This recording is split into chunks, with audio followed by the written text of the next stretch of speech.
বালিয়াকান্দি আমরা প্রচার করবো। সব তথ্য আমরা যদি সত্যি এবং প্রকৃত ঘটনা হয়, আমরা এই মানুষের এই প্রতিবাদ, আমাদের এই বিক্ষোভ, আমাদের এই মানববন্ধন আমরা জানাতে চাই অবাধ তথ্যের যুগে সন্ত্রাসী লুটেরাদের ভয়াবহ চিত্র এবং তাদের কৃষক কর্মের আজ সারা দেশেই আমাদের পত্রিকা একটি জনপ্রিয় জনবল একটি পত্রিকা লুটপাটের বিরুদ্ধে এই চিত্র তুলে ধরার জন্য আমাদের এই কনফারেন্স করা এত সহজ না। সারা দেশের মিডিয়া এবং মিডিয়া ব্যক্তিত্ব আমরা যারা সাংবাদিক আছি, আমরা এই এই লোক তার মেঘনা গুরু এর যে অপকর্ম আছে, তার যে দেশ বিরোধী কর্মকাণ্ড আছে এবং দেশ থেকে কোটি কোটি টাকা পাচারের যে চিত্র, এই চিত্র আমাদের পত্রিকা ধারাবাহিকভাবে প্রকাশ করার কারণে এই পত্রিকার অধ্যয়ন করার জন্য এই পত্রিকার সম্পাদক বর্তমান দেশে পত্রিকা নীতিনিষ্ঠভাবে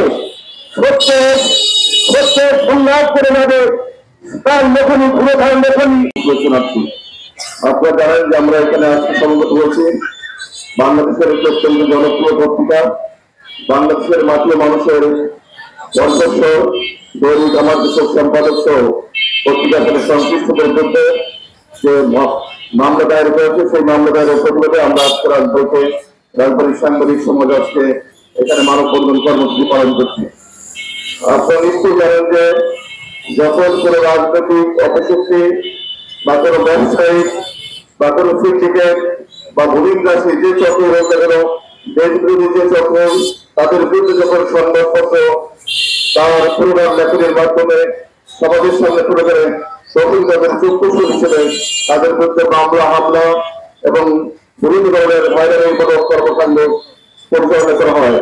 আজকে দৈনিক আমার দেশের যে সম্পাদক, আমাদের দেশের একজন খ্যাতিমান সাংবাদিক, সবচেয়ে বড় কথা একজন দেশপ্রেমিক সাংবাদিক হিসেবে তিনি যখন এই মেঘনা গ্রুপের বিরুদ্ধে ধারাবাহিকভাবে প্রতিবেদন প্রকাশ করেছেন, তার বিরুদ্ধে ষড়যন্ত্রমূলক এই মামলাটি দায়ের করা হয়েছে। আমরা এই হয়রানিমূলক মামলার তীব্র নিন্দা এবং প্রতিবাদ জানাচ্ছি।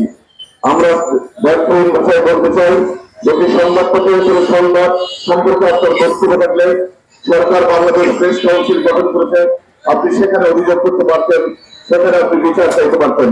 যখন সেই ধারা বাদ দিয়ে প্রচলিত সেই আদালতে হয়রানিমূলক মামলা দায়ের করেন, তখনই আমরা বলতে চাই যে এই মামলার পিছনে যারা রয়েছে তারা নিশ্চয়ই একটি সংঘবদ্ধ চক্র।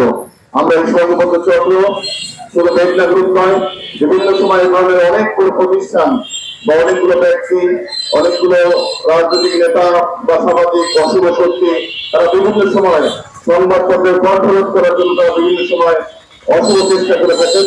আমরা মনে করি যে আজকে আমার দেশের গুরুত্ব যে মামলা, এটি তারই একটি অংশ।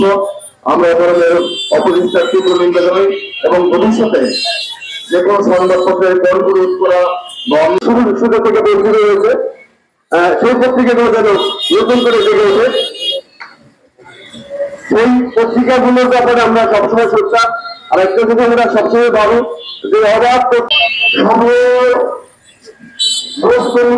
সংবাদ পরিবেশনের দায়ে